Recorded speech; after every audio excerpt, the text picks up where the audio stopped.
we've been talking a lot about construction, and we've all owned houses or built houses. The delays are humongous.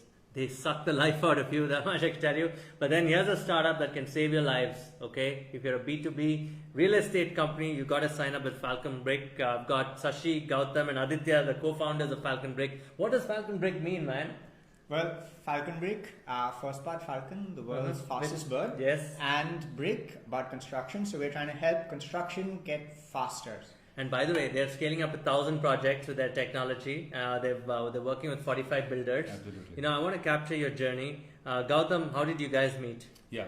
So me and Shashi met starting off 2015, and the common thread that we have among us is the Indian School of Business. Okay. Right. So me and Shashi got talking about what we can do in this particular industry, because I have worked with Larsen & Toubro for about 5 years, and Shashi, as part of Accenture Management Consulting, he has worked with Larsen & Toubro for about 3 to 4 years.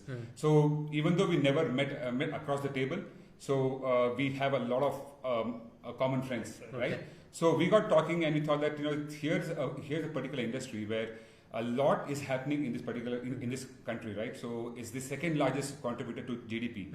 But in terms of technology enablement in this industry, it's really low. So less than zero. 1. Yeah, it's almost zero, right?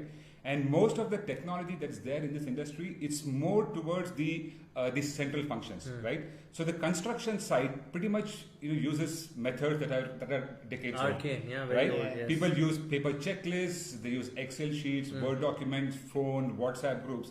And we thought that here is a particular opportunity we can look at, right? If we help the productivity at the site and help it, help improve it drastically, then management can get a real-time visibility of what's happening, and they can take action faster, right? Faster against the delays. For that, before I come to Aditya, I know you build the tech. I'll come down to you. I want to know from you, a construction site is chaotic. Correct. You want to take me through all the processes there and why they were not connected, and why they were not connected to the CRM either. Please, Sashi. Sure, great. Sure. So, if you look at a construction site from the start to the end of any project, right? A project, it takes almost, if you look at a residential project or a commercial project, it could take anywhere between 1 and 5 years to complete. That is, if it's not delayed. It's hugely complex. So you've got multiple entities and multiple teams working together and working. So you've got, let's say, at the site, you've got head office, you've got the various functions head office, you've got planning, you've got monitoring, you've got all of that. At the site, you've got the execution teams ranging from people right on the site, which is civil, mechanical, electrical engineers. They're working with contractors who are outside the company. Then you've got CRM folks, you've got quality engineers, you've got all of them. And then they have a full organization. Now, for a project to actually complete on time, for any project there are 4 business imperatives. Should complete on time, or rather ahead of time, under budget, with superior quality, and without safety incidents. For all these 4 things to happen, this should happen like a relay race. Each team does its work, hands over to the next team, and then smoothly. That never happens. It's more like what we typically call a hurdle race. So there are so many inefficiencies that take place. So the handoffs between different teams are almost never correct, and that results in such low productivity, low efficiency, and delays.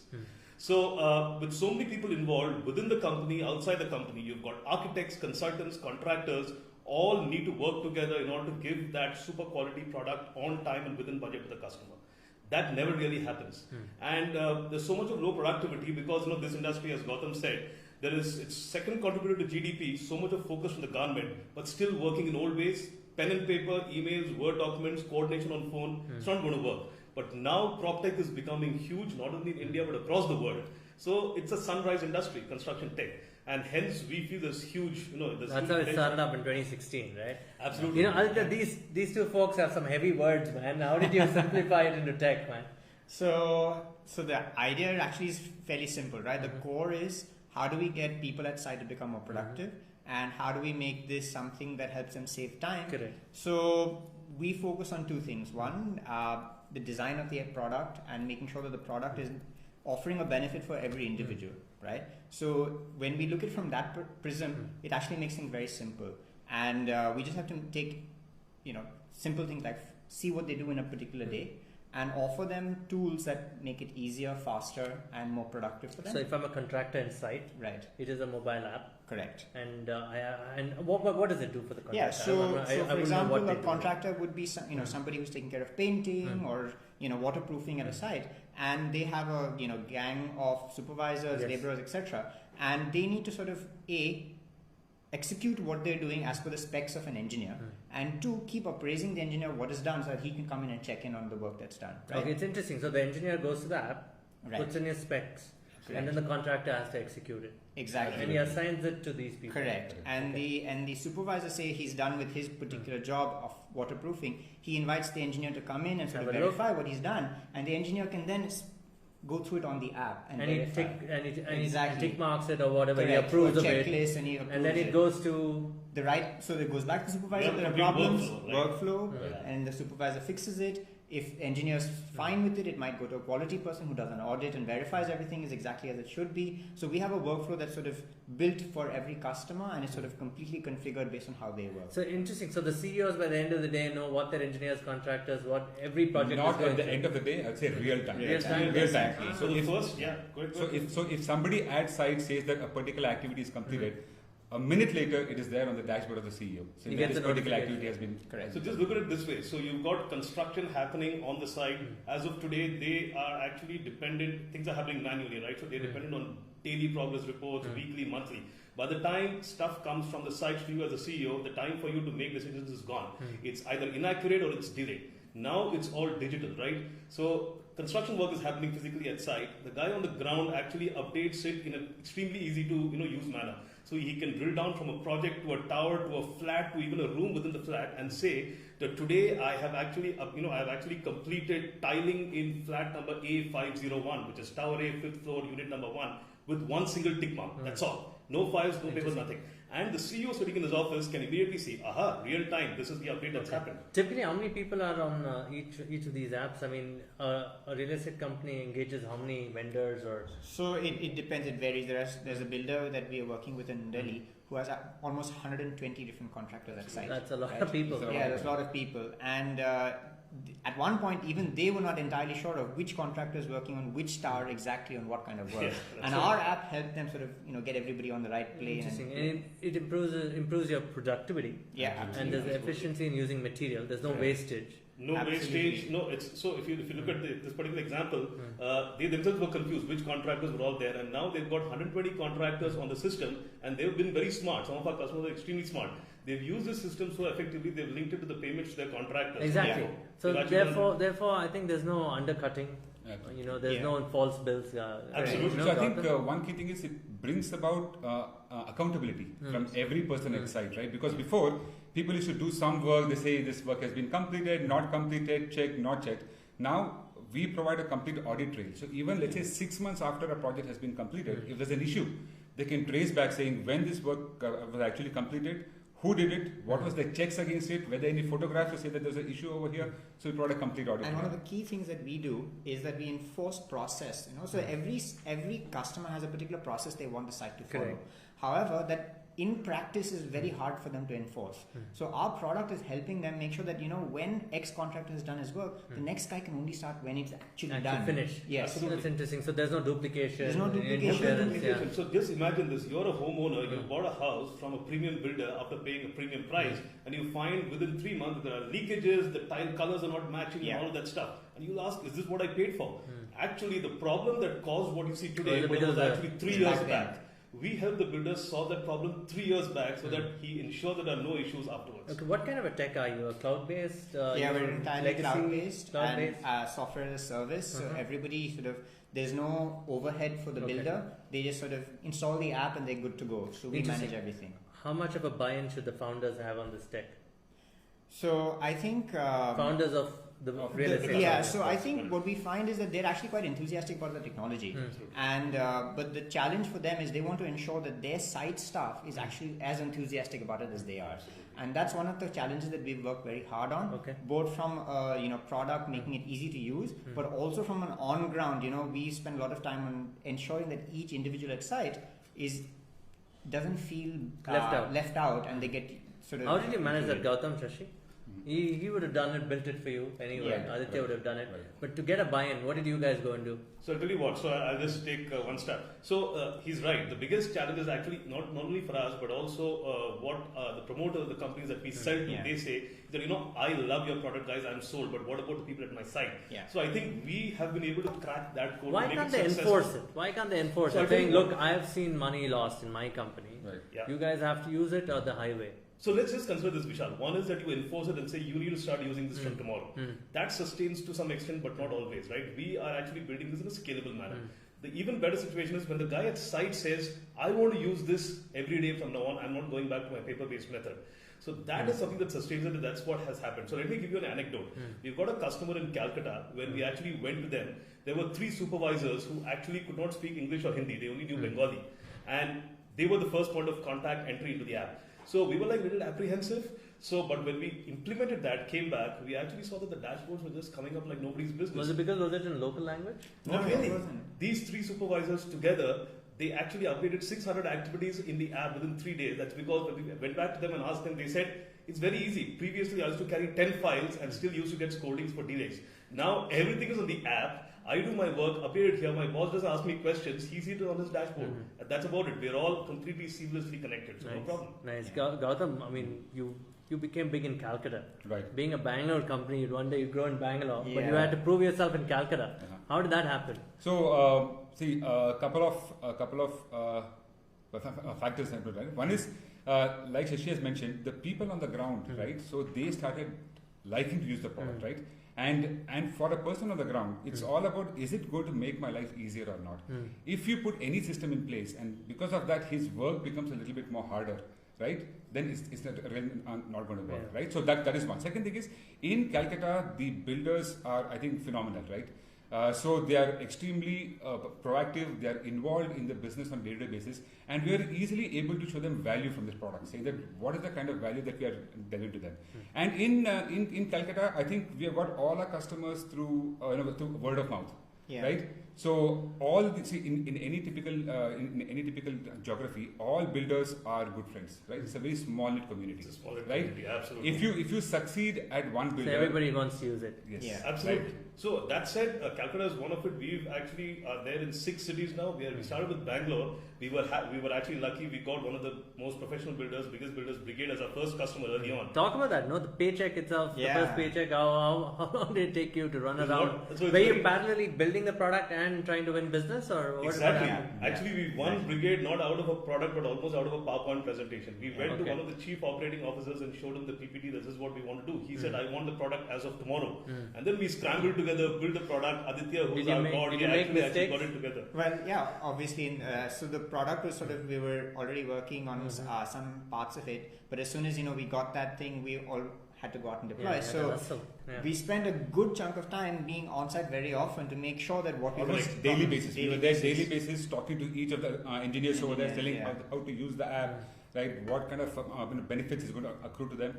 So we were there for almost 1 month on a daily. And we not just for Brigade, but for every second question after the first 5, we were constantly tweaking the system to make sure that it sort of worked well for them. The first paycheck was it on time?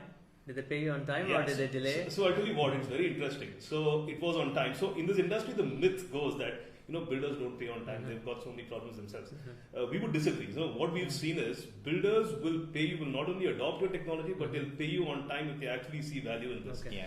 We have not had a problem with receivables or payments at all, and a lot of our builders have actually paid completely on time or even ahead of time. Did So I you think sell we've it been to the lucky. second generation of family, or Both. In or- fact, the second We generation have, family. we have equal number of customers where both are there.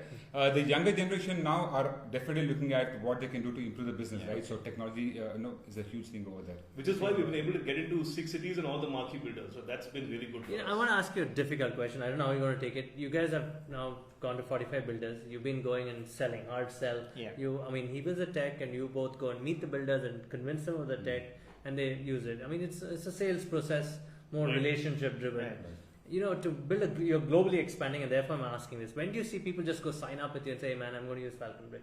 Because that brings you global scale, just like how Freshworks. Yeah, do. right. I know Not too they're far at into the, the future. they're in the, I know they're in a different pricing thing and mostly into CRM and things like that. Yeah. But do you see that happening with this kind of a product? We absolutely see it happening. It can happen. Our focus so far has been to focus on large enterprises and not go after the smaller ones. Yes. But entirely, it's not out of our focus area. So we're going to definitely be getting the product to the point where somebody can come in, put a credit card in, and start using it, and it's exactly like someone like a Freshworks. But the difference is that we have to first make sure that we're solving the problem that is unique to somebody at that size, right? So that's something that we're cognizant of. We want to time it right. So would say in US a lot of smaller builders, a lot of town planning, town builders. I mean, will those kind of people like this kind of a product? I'll tell you what, it's very interesting. One of our investors who's invested in our product has actually said the kind of problems that you guys are solving in India is existent in the developed world. In Singapore, in Southeast Asia, in the Middle East.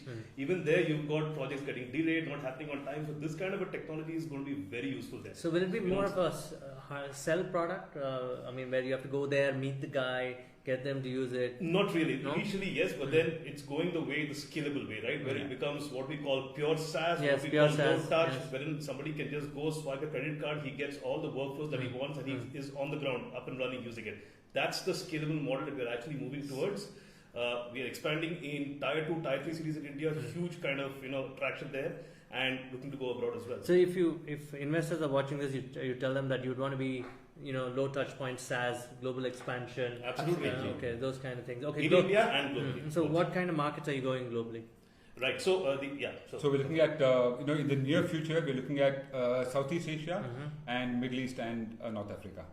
North Africa, why that particular market? So MENA is a region, right? So there's a lot of construction and development happening in these areas. So we know Middle East definitely is a market. So is Southeast Asia. Maybe a little bit more further into the future, we'll be looking at like Europe and US. And winning the first VCs or angel investors. Right. How tough was that? So, I mean, you got strategics, I know now. And how did that happen? Did you guys go scouting for funds initially? Was it tough in 2015, 16? So not really. So actually we actually presented to a few specific selected groups. Interestingly, those were people who were looking at companies in the prop tech space. So it was actually, we got 2 or 3 people who were actually our customers, and then they liked the product and they decided to invest in us, and then they spread word of mouth. So we didn't actually spend too much of effort there. They actually spread the word of mouth, and then we got to other angel investors, large angels, and a VC as well, which is You got some marquee investors, no? Absolutely. You want to name them? Can you name them? Yeah, so actually, yeah, absolutely. We had, let's say, in Calcutta, we actually had the Salapuria groups, the family business there. We actually had Prima Group's family business. We actually had a couple of others in Bangalore, and a leading, person, an angel investor from a leading real estate developer in Delhi. All of them actually participated in this round. And we've actually seen almost at every customer that we go and pitch, you'll have somebody from the younger generation family office who says, guys, this is all fine, we'll implement here. Would you like to take money from us? We'd like to invest in you. That's how it happened? Yeah. That's how it's still happening. Continues to. Yeah. So interestingly, in our first round, in our angel round, we got oversubscribed. Okay, nice. We had to tell no to a few people. What kind of investments are you looking for? VC investments or strategic investments? Both of them. So going forward now, as we said, we've got an aggressive expansion plan. We'll be looking at Series A funding. We'll be looking at getting additional fundraise, both the VC route, as well as if there is somebody who's strategic who's looking at prop tech as a space. That would be great because they understand the industry, they understand how this works and the benefit that it has. So we will be looking in the coming quarters. Aditya, do you think you can add payments to this kind of a business where I know today it's tracking, right? But can you add payments to it that I can pay now, I can tell the contractor, you finished your work, I'm paying you right now. So can that be integrated? But that way you can integrate other products like Stripe or something. Or yeah, so I don't think we'll quite be able to pay the contractor through our system, but we can definitely enable more billing to happen for the customer. So what we can offer them is they only want to pay once the work is done, right? And we can help them do that. So integrating into their existing systems would enable the payment to go through. Do you think this industry will stop using cash at all? Will things move digital? I think there's a slow progression towards it, but I don't think it's going to go away entirely for a few years. While, well, that's also because of the nature of the way we do business. Yes. So okay. Talk about customers that are really scaling with you. Sure. So I think just to talk about our business model, the way we work is, and that's also in terms of the pricing we have. We basically have revenue through two sources, right? One is through new customers as well as existing projects new projects within existing customers. So if you see, we've gone after marquee customers in 6 cities. So for example, we have the likes of, let's say, you've got the Oberoi, the brigades, the embassies in Bangalore. We've got the leading builder Aparna and JLL, both using this large projects in Hyderabad. We've got the Oberois, we've got the Rustomjis in Mumbai, similarly in Calcutta, etc.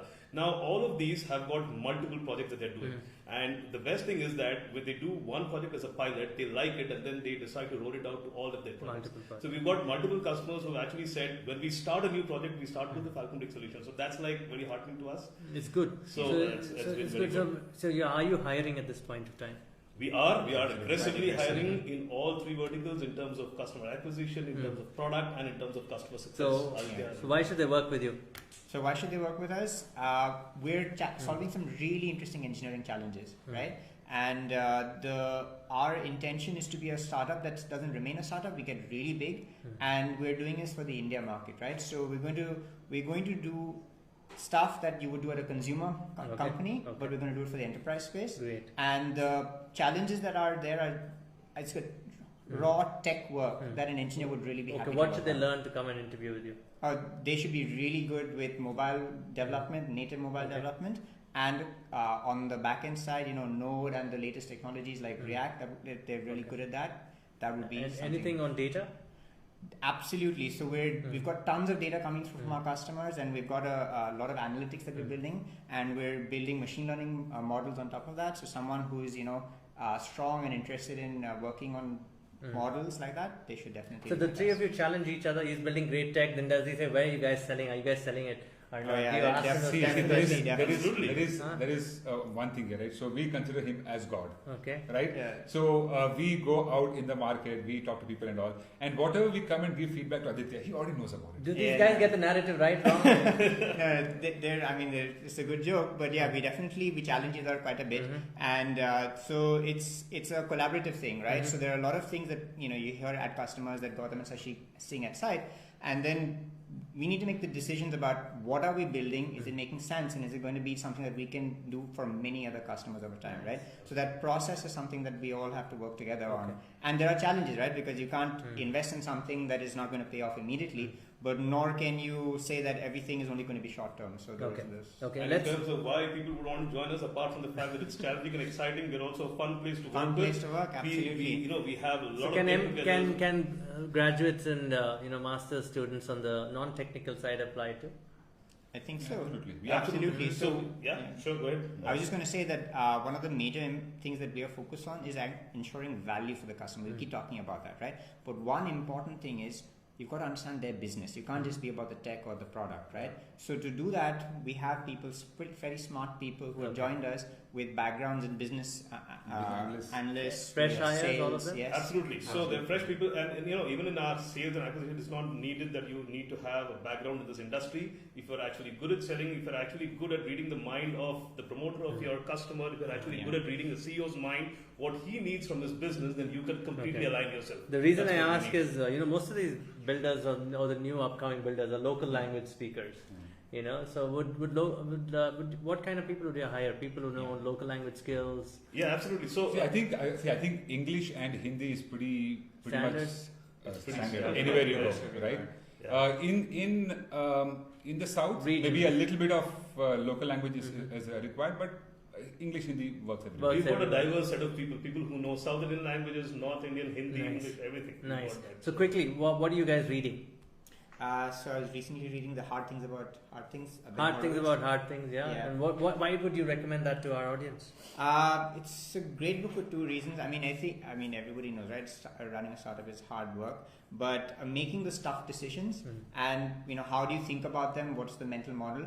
I think he walks through a lot of good situations that are good for us to keep in mind when we're in those same Do you apply it? Do you apply it? I mean, whatever you read, do you tell people? I do. I think all of us sort of you'll hear from them as well that it's hard to make the decision only by trial and error, right? So you've got to go back and think about what we've read, and I find myself doing it. Okay. And what about you? What are So you reading? I read mainly fiction. Okay. So, What are you reading? so I'm reading Jeffrey Archer. I'm reading Stephen Frey. So all the non Yeah, the fiction first founder come and said I read fiction. That's I amazing. read mainly fiction. So I do so on the basis of a recommendation from Aditya and Shashi. I do read a few non-fiction books as well. So Hard Thing About So Hard you're a Thing, I've Jeffrey read Archer fan, obviously. Yeah. Or first among equals. There you go. And what about you? I read just the opposite. I used to read fiction, but then over the last 6-7 years, I've completely graduated to non-fiction. So non-fiction, travelogues, journalistic accounts. Anything interesting that you recommend? Yeah, no. So I'll tell you what. So it's very interesting. I read a lot of historical fiction. So initially used to have people writing about the history of India, but it's very anglicized voices. But of late, you've got very interesting Indian authors who've been writing different takes, different narratives about Indian history. So one person who I'd really recommend. So the first non-fiction book that I read and loved was India Unbound by Gurcharan Das. Okay. But of late, there's an author called Sanjeev Sanyal who's got an extremely interesting take, brilliant take on Indian history. He's written a book called The Land of the Seven Rivers, which is a brief history of India's geography. So that's amazing. In fact, the second half of the book almost reads like a detective novel, and you'll go googling all of the place. Oh, did this really happen? It's amazing. So where do you find time, man, to do all that? It's actually a stress buster. We read it, on trains, on flights, before going to sleep. Yeah, we all got them on These the guys don't sleep. They go to bed at 2 o'clock and they're up at like 8 o'clock in the morning. And up to calling you. So I go to bed by 10:30, 11. I'm up by 5:30, 6 So o'clock. who's the go-to man in case there's a crisis among the three of you? Aditya. Why?